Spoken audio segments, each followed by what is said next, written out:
कभी गम हम ना जुदा होंगे हम, कभी तो आएगी जिंदगी में खुशियाँ जिसकी मुझे तलाश है।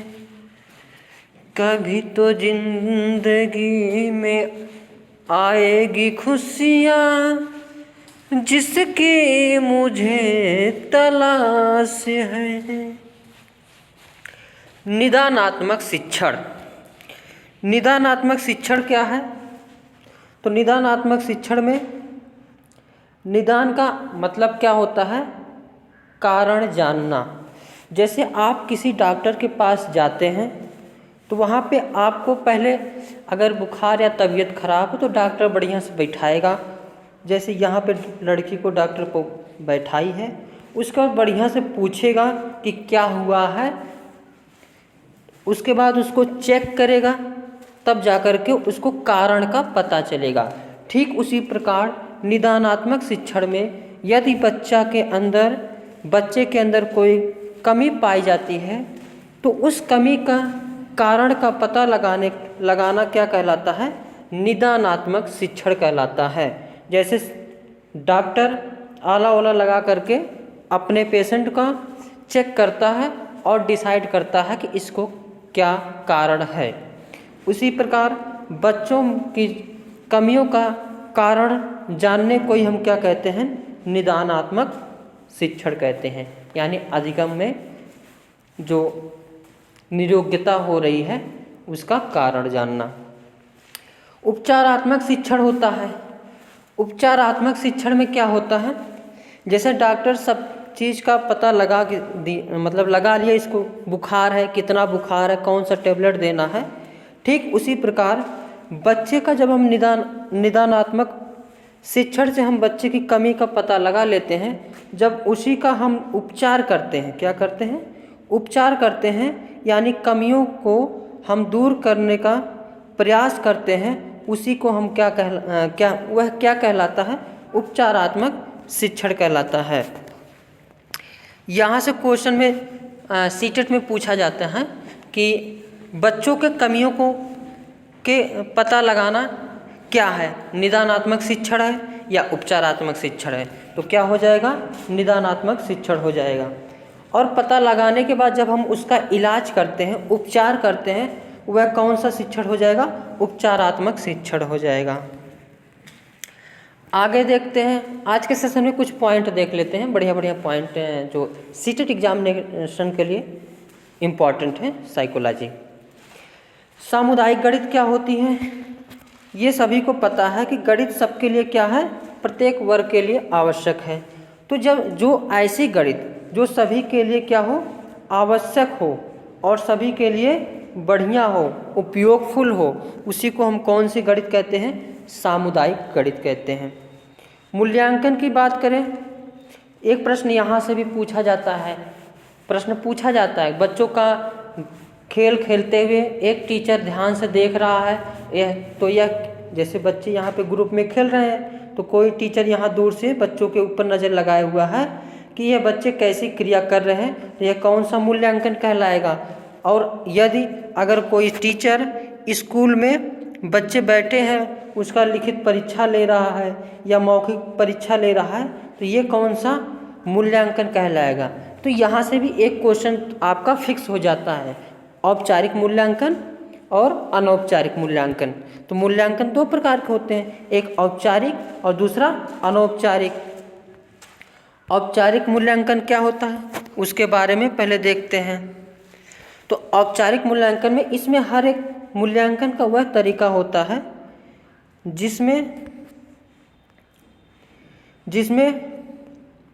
अध्यापक प्रेक्षणकर्ता द्वारा छात्रों के सीखने की प्रगति का समय समय पर पता लगाता है, यानी लिखित परीक्षा द्वारा या कोई क्रिया दे करके ये सभी जब पता लगाता है, तो इस मूल्यांकन को हम कौन सा मूल्यांकन कहते हैं? औपचारिक मूल्यांकन कहते हैं। एक होता है अनौपचारिक मूल्यांकन। अनौपचारिक मूल्यांकन क्या होता है? तो अनौपचारिक मूल्यांकन में जैसे कोई बच्चा दूर कहीं गेम खेल रहा है दूर से शिक्षक अगर उस पर नज़र गड़ाए हुए है और उसका मूल्यांकन कहलाता है, वह कौन सा मूल्यांकन कहलाएगा? अनौपचारिक मूल्यांकन कहलाएगा। ये दोनों पॉइंट याद रखना। आज का सेशन मैथ पेडागोजी है, तो आज के इस सेशन में हम लगभग 90% चीज़ों को कवर कर लेंगे। इससे पहले एक वीडियो हमने अपलोड किया है, ये दूसरा वीडियो है। इसके बाद एक और वीडियो अपलोड करूँगा जहाँ से आपकी मैथ पेडागोजी की सारी जो टाइप है कवर हो जाएंगी। तो एक प्रश्न पूछा जाता है यहाँ से, ये भी इम्पॉर्टेंट, आज का सेशन बिल्कुल इम्पॉर्टेंट है, तो ये भी इम्पॉर्टेंट है। समुच्चय क्या है? प्रश्न पूछा जाएगा कि अगर टोकरी में सेब रखा हुआ है तो बालक उसमें 2 और सेब मिला देता है, तो वह क्या कहलाता है? समुच्चयन कहलाता है या संवर्धन कहलाता है? ये दोनों ऑप्शन वहाँ पे रहेंगे। तो समुच्चयन क्या है?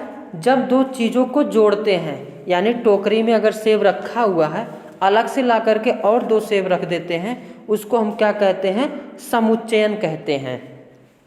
और वहीं एक संवर्धन होता है। संवर्धन शब्द वह शब्द है जो जैसे दूध में पानी हम मिलाते हैं, यानी एक चीज़ में कोई चीज़ मिला देना। कोई चीज़ रखा हुआ है, उसी में एक चीज़ की मात्रा को अगर बढ़ाया जाता है तो उसे हम संवर्धन कहते हैं। ये इम्पॉर्टेंट क्वेश्चन हर सीटेट के पेपर में ज़रूर देखने को मिलते हैं, तो दोनों पॉइंट इम्पॉर्टेंट हैं।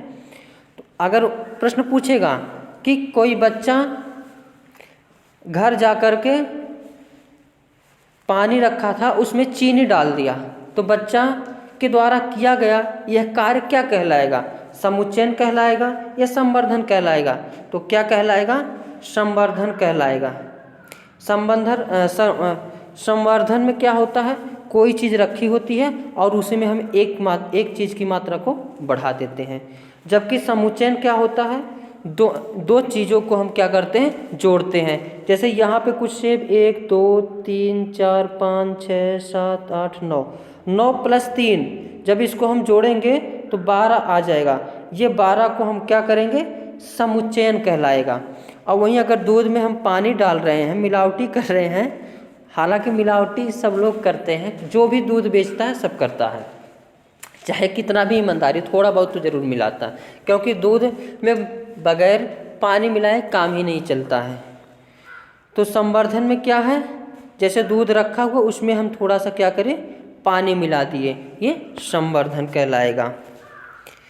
मूल्यांकन तो वैसे यहाँ पे देखते हैं, आपका एक फॉर्मेटिव असेसमेंट होता है, एक समेटिव असेसमेंट होता है। तो मूल्यांकन, रचनात्मक मूल्यांकन क्या है? रचनात्मक मूल्यांकन वह मूल्यांकन होता है जो पढ़ाई के दौरान या उससे पहले होता है। तो प्रश्न पूछा जाता है कि जो है रचनात्मक मूल्यांकन क्या है? तो रचनात्मक मूल्यांकन वह मूल्यांकन है जो पढ़ाई के दौरान या उससे पहले होने वाला मूल्यांकन क्या कहलाता है? रचनात्मक मूल्यांकन कहलाता है। एक योगात्मक मूल्यांकन क्या होता है? प्रश्न पूछता है कोई जो है, एक टीचर जो है सत्र के अंत में पेपर लेता है और बच्चों का मूल्यांकन करता है, तो वह कौन सा मूल्यांकन कहलाएगा? तो वह कौन सा कहलाएगा? समेटिव असेसमेंट यानी योगात्मक मूल्यांकन। साल के अंत में ले जाने वाली परीक्षा कौन से मूल्यांकन के अंतर्गत आती है? तो योगात्मक मूल्यांकन के अंतर्गत आती है।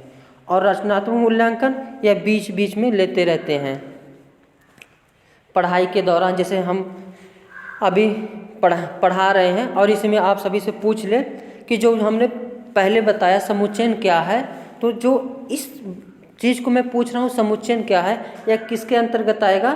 तो रचनात्मक मूल्यांकन के अंतर्गत आएगा। अगर इसी को हम पढ़ा करके मोबाइल रख देंगे, अभी हम सोने चले जाएंगे, तो आप सभी उसको पढ़ने के बाद मेरे पे मैसेज करोगे, कमेंट करोगे, फिर मैं पता नहीं उत्तर कितने दिन के बाद दे पाऊँगा। तो वह किसके अंतर्गत आ जाएगा? योगात्मक मूल्यांकन के अंतर्गत आ जाएगा। एनईपी 2020 योगात्मक मूल्यांकन को क्या कहती है? इसको जो है निगेटिव टैगवर्ड के रूप में प्रयोग करती है। रचनात्मक मूल्यांकन को फॉर्मेटिव असेसमेंट भी कहते हैं। फॉर्मेटिव असेसमेंट क्या होता है? तो पॉजिटिव टैगवर्ड के अंतर्गत आता है। प्रश्न में अगर कहीं फॉर्मेटिव असेसमेंट दिख जाता है तो वह ऑप्शन सही हो जाएगा, क्या होगा, सही होगा। और वही समेटिव असेसमेंट यानी योगात्मक मूल्यांकन मिल जाएगा तो वह क्या होता है, निगेटिव टैगवर्ड होता है। अगला पॉइंट देखते हैं। अगला पॉइंट है मोस्ट इम्पॉर्टेंट। आज का सेशन ही मोस्ट इम्पॉर्टेंट है। आज के सेशन को कवर कर लेना, आपका मैथ पेडागोजी कवर हो जाएगा। हालांकि बहुत मेहनत करने के बाद ये वीडियो तैयार हो रहा है, इसमें काफ़ी एक्सपीरियंस के बाद ऐसा वीडियो बनाया जा रहा है। तो प्लीज़ लाइक शेयर कमेंट करना ना भूलना, और आपका लाइक हमारे लिए मोटिवेशन का काम करता है। तो जियो बोर्ड, एक वर्ड आता है क्या, जियो बोर्ड। जियो बोर्ड क्या है, तो प्रश्न डायरेक्ट पूछता है कि त्रिभुज, चतुर्भुज या कोई फिगर बनाना है तो हम किस चीज़ का प्रयोग करते हैं, तो किस चीज़ का प्रयोग करते हैं, जियो बोर्ड। जियो बोर्ड किस काम आता है, जैसे चतुर्भुज, त्रिभुज, चित्र बनाना, ये सभी सीखना है, सिखाना है बच्चों को, तो किसके द्वारा सिखाया जाता है, जियो बोर्ड के द्वारा। जैसे यहाँ पे ये है, ये क्या है, जियो बोर्ड है। यहाँ पे देखो आयत बना दिया गया, सम चतुर्भुज बना दिया गया, चित्र भी बना, त्रिभुज भी बना सकते हो। तो बच्चों को आकृति सिखाने के लिए या चित्र बनाने के लिए हम जियो बोर्ड का प्रयोग करते हैं। दूसरा पॉइंट मोस्ट इम्पॉर्टेंट है अबैकस। अबैकस क्या है, अबैकस में क्या होता है, गिनतारा जिसको हम कहते हैं, तो यहाँ से भी इम्पॉर्टेंट है। तो अबैकस जो प्राइमरी मतलब सरकारी स्कूल में पढ़ा होगा उसको पता होगा। हम लोगों को पहले मैम सिखाती थी तो इसी गिनतारा के हिसाब से जोड़ घटाना गुणा भाग सिखाती थी, बहुत अच्छे से पढ़ाती थी। हालांकि सरकारी स्कूल गड़बड़ नहीं है, केवल सबकी मानसिकता गड़बड़ हो गई है। पढ़ाया बहुत अच्छे से जाता, हम भी वहीं से पढ़े हैं, सरकारी स्कूल से ही पढ़े हैं। तो जो गिनतारा अबैकस होता है, इससे हम जो बच्चों को जोड़ घटाना सिखाते हैं। एक होता है ग्राफ पेपर। ग्राफ पेपर क्या है, प्रश्न पूछा जाता है कि दशमलव संख्या को प्रकट करने के लिए हम किस चीज़ का प्रयोग करते हैं, जियो बोर्ड, अबैकस, ग्राफ पेपर या डॉट पेपर। तो दशमलव संख्या को दर्शाने के लिए हम ग्राफ पेपर का प्रयोग करते हैं। किस पेपर का, ग्राफ पेपर। ये ग्राफ पेपर है दशमलव संख्या को दर्शाने के लिए। एक होता है डॉट पेपर। अभी इसके पहले मैंने एक वीडियो बना के अपने YouTube चैनल पर डाले हैं, देखले वाले पे, तो वहाँ आप जाके मैथ पेडागोजी फर्स्ट के नाम से है, वो भी इम्पॉर्टेंट है। तो वहाँ पे हमने इस चीज़ को बताया है, जैसे सिमेट्री होती है, सिमेट्री में क्या होता है, दो फिगर को हम बराबर भागों में बांट सकते हैं। वही काम इस डॉट पेपर का भी है। डॉट पेपर क्या करता है, यह ग्राफ सीखने के काम आता है और किसी भी फिगर को दो बराबर भागों में बांट भी सकता है। नेक्स्ट पॉइंट देखते हैं, जोलेटन डोन्स। यह अभी नए पैटर्न पर आधारित, जब से ऑनलाइन सीटेट का पेपर हुआ था तब से ये महोदय दिखने लगे, तो इम्पॉर्टेंट है, इनको भी हम देख लेते हैं। हालांकि यहाँ से केवल इसी 4 पॉइंट से क्वेश्चन बनते हैं। जोलेटन डोन्स कौन है, तो मैथ के मनोवैज्ञानिक हैं, जिन्होंने बताया कि बच्चे खेल, कहानी और जोड़ तोड़ के माध्यम से सीखते हैं। प्रश्न ये भी पूछ सकता है कि बच्चे किस जोलेटन डोन्स के महोदय के अनुसार किस प्रकार सीखते हैं, तो खेल, कहानी और जोड़ तोड़ के माध्यम से बच्चे मैथ सीख सकते हैं। और इन्होंने एक मोस्ट इम्पॉर्टेंट बात कही है कि बच्चे कम उम्र में अधिक जटिल गणित सीख सकते हैं। किसने कहा है, तो जोलेटन डोन्स महोदय ने कहा है कि बच्चे कम उम्र में अधिक जटिल गणित सीख सकते हैं। ये बिल्कुल मोस्ट इम्पॉर्टेंट सारे पॉइंट है, हर एक पॉइंट को नोट करना है, याद करना है। हालांकि याद करना नहीं कहना चाहिए, समझना है।